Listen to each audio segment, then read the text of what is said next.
Hello everyone. Vitiligo या leucoderma के बारे में तो आप सब ने सुना होगा, लेकिन बहुत कम लोग इस बीमारी के बारे में सारी जानकारी रखते हैं। तो इस वीडियो में मैं विटिलिगो से रिलेटेड सारे इंपॉर्टेंट सवालों के जवाब देने की कोशिश करूंगी।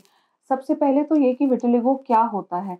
तो विटिलिगो ऐसा डिसऑर्डर है, ऐसी स्किन की बीमारी है जिसमें स्किन में वाइट पैचेस हो जाते हैं। तो कुछ थ्योरीज हैं कि क्यों ये वाइट पैचेस होते हैं, क्या वो कारण है जिनकी वजह से ये वाइट पैचेस स्किन में डेवलप होते हैं। तो इसमें जो सबसे इम्पोर्टेंट थ्योरी है वो है ऑटो इम्यून डिजीज की।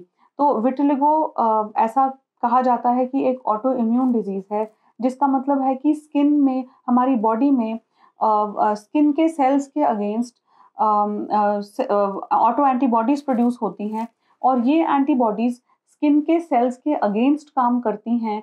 तो स्किन के सेल्स को डिस्ट्रॉय करती हैं, और ये मेलानोसाइट्स को डिस्ट्रॉय करती हैं। जो मेलानोसाइट वो सेल्स हैं जो पिगमेंट प्रोड्यूस करते हैं, जो हमारी स्किन को कलर देते हैं, तो उनको ये एंटीबॉडीज डिस्ट्रॉय करती हैं।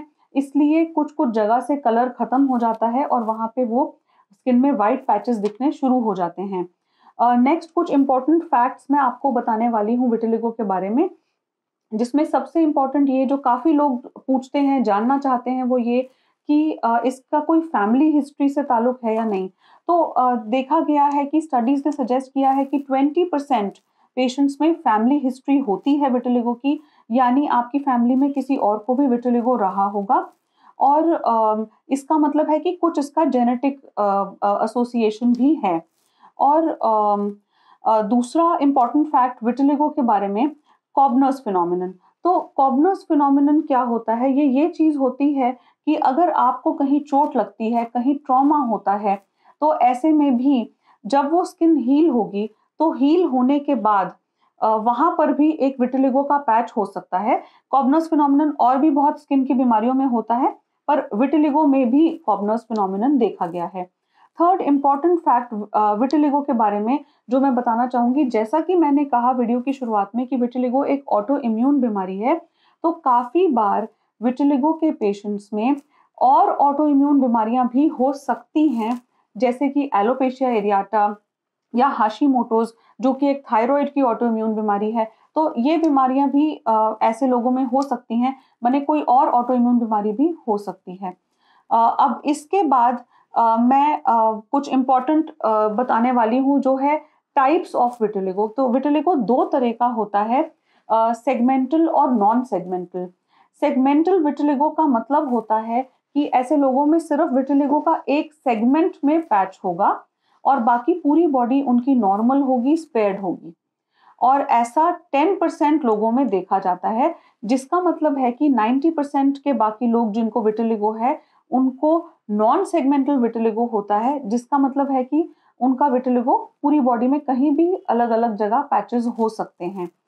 अगर आपको ये कंटेंट इम्पोर्टेंट और इन्फॉर्मेटिव लग रहा है तो प्लीज़ इसे लाइक और शेयर कीजिए, ताकि आपके फ्रेंड्स और फैमिली भी इस इंफॉर्मेशन का फ़ायदा उठा सकें। और अब मैं आपको बताती हूँ विटिलिगो के सिम्टम्स के बारे में। विटिलिगो के वाइट पैचेस सिम्टमलेस होते हैं, इसमें कोई इचिंग नहीं होगी, कोई बर्निंग सेंसेशन, ड्राइनेस कुछ नहीं होगा। ये नॉर्मल स्किन होती है, सिर्फ वहाँ का कलर कम हो जाता है। और ये पैचेस यूजुअली इरेगुलर मार्जिन्स के होते हैं। और इसमें एक और बात जो मैं बताना चाहूँगी वो है प्री विटिलिगो। तो प्री विटिलिगो ये होता है कि वो विटिलिगो से पहले अगर वाइट पैचेस होते हैं जो पेल कलर के होते हैं, थोड़े हल्के वाइट होते हैं, और उस स्टेज पे अगर हम ट्रीटमेंट नहीं लेते तो काफ़ी बार चांसेस हैं कि वो विटिलिगो तक पहुंच जाते हैं, विटिलिगो में कन्वर्ट हो जाते हैं। अब हम बात करते हैं ट्रीटमेंट ऑप्शंस की। तो विटिलिगो के ट्रीटमेंट ऑप्शंस में सबसे कॉमन ट्रीटमेंट ऑप्शंस हैं स्टेरॉइड बेस्ड क्रीम्स और कैल्सिन्यूरिन इनहिबिटर्स, जैसे कि पेमिक्रोलिमस और टैक्रोलिमस, जो नॉन स्टेरॉइडल क्रीम्स हैं और जो वो भी कलर लाने में मदद करती हैं। इसके अलावा सोरालेंस, सोरालेंस होते हैं ऐसे लोशंस या टैबलेट्स जो आप कंज्यूम करके या लोशंस लगा के फिर कुछ समय बाद आप सनलाइट में एक्सपोज कर सकते हैं विटिलिगो के पैच को। तो ऐसे में उससे वो पिगमेंट प्रोडक्शन ट्रिगर होती है और आपके वाइट पैचेस में कलर आएगा। एक और इम्पॉर्टेंट ट्रीटमेंट ऑप्शन है फोटोथेरेपी। फोटोथेरेपी लाइट चेम्बर्स होते हैं जिसमें UVA या UVB लाइट्स होती हैं, और ये क्लिनिक्स या हॉस्पिटल्स में होते हैं चेम्बर्स। और इसमें विटिलिगो के पेशेंट्स अपने विटिलिगो वाले पैचेस को एक्सपोज करके ये चेम्बर्स में बैठ सकते हैं, और इसे हफ्ते में 2 या 3 बार आपको ये क्लिनिक्स जाना पड़ेगा। और इन चेम्बर्स से भी वो विटिलिगो के पैचेस में लाइट पड़ने से वो पिगमेंट प्रोडक्शन बढ़ेगी और वाइट पैचेस में कलर आएगा। अगर आपके स्किन के पैचेस इन सारे ट्रीटमेंट से भी नहीं ठीक हो रहे, या अगर कोई एक छोटा पैच है जो रेजिस्टेंट है टू ट्रीटमेंट, तो ऐसे लोगों में विटिलिगो सर्जरी या स्किन ग्राफ्टिंग भी एक अच्छा ऑप्शन है। स्किन ग्राफ्टिंग में आपके हिप से या थाई से स्किन का पैच लेके ग्राफ्ट किया जाता है उस जगह पर जहाँ पर आपको विटिलिगो का पैच है, और धीरे धीरे वो पिगमेंट कैच कर लेता है और वो स्किन के वाइट पैच में भी कलर आ जाता है। और इसके अलावा आप टैटू भी करवा सकते हैं। टैटू या परमानेंट टैटूइंग, जो काफ़ी क्लिनिक्स में ये ऑप्शन अवेलेबल है, जिसमें कि अगर कोई बहुत बड़ा पैच नहीं है तो इस पैच में आप अपने स्किन के कलर का पिगमेंट टैटू करवा सकते हैं, जिससे वो सराउंडिंग स्किन से मर्ज हो जाएगा। और काफ़ी बार अगर किसी को 50% से ज़्यादा बॉडी सरफेस में विटिलिगो है, तो डॉक्टर और पेशेंट दोनों ही ये प्रेफर करते हैं कि जो रिमेनिंग नॉर्मल स्किन है उसका भी हम कलर चेंज करके और उसे वाइट स्किन से मर्ज कर दिया जाए, तो जिसमें मोनोबेंजाइल ईथर ऑफ हाइड्रोक्विनोन, मेक्विनॉल जैसी चीज़ें इस्तेमाल होती हैं, और ये ब्लीचिंग एजेंट्स होते हैं, और ये क्रीम्स लगाने से आप अपनी एग्जिस्टिंग नॉर्मल स्किन को भी वाइट कर सकते हैं।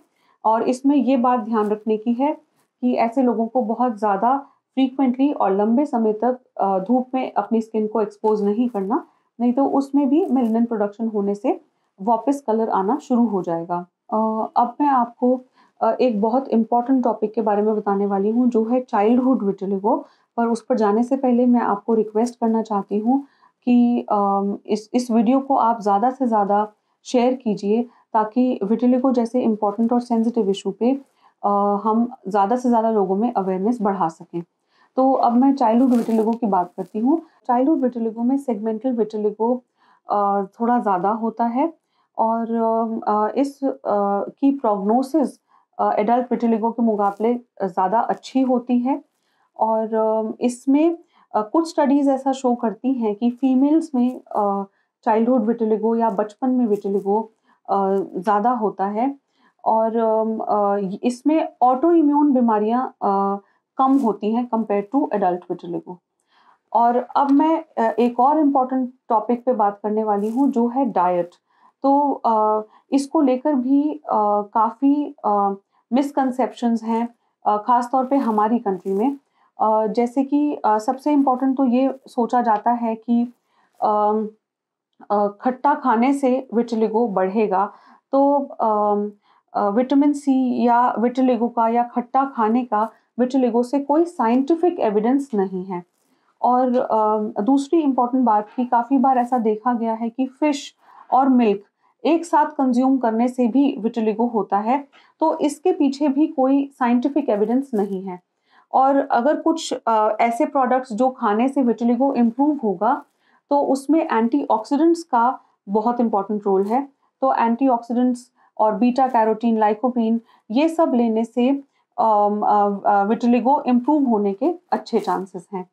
और कुछ इम्पॉर्टेंट बातें जो मैं वीडियो में कन्वे करना चाहूँगी कि विटिलिगो एक नॉन कंटेजियस बीमारी है, ये एक से दूसरे को नहीं हो सकती है, और ये बिल्कुल भी लाइफ थ्रेटनिंग नहीं है, जिसका मतलब है कि ये सिर्फ स्किन तक ही रहती है और ये आपके इंटरनल ऑर्गन्स को बिल्कुल डैमेज नहीं कर सकती। आई होप विटिलिगो से रिलेटेड आपके काफ़ी सवालों के जवाब मैंने दे दिए होंगे। अगर फिर भी आपके कुछ सवाल अनआंसर्ड हैं, या आप किसी और इम्पॉर्टेंट स्किन के टॉपिक पर हमें वीडियो हमसे बनवाना चाहते हैं तो प्लीज़ नीचे कमेंट सेक्शन पे कमेंट कीजिए और इस वीडियो को लाइक और शेयर कीजिए और हमारे यूट्यूब चैनल को सब्सक्राइब कीजिए जिसका नाम है दादू मेडिकल सेंटर, और बेल आइकन पे क्लिक कीजिए ताकि आपको हमारे वीडियो की नोटिफिकेशंस मिल सकें।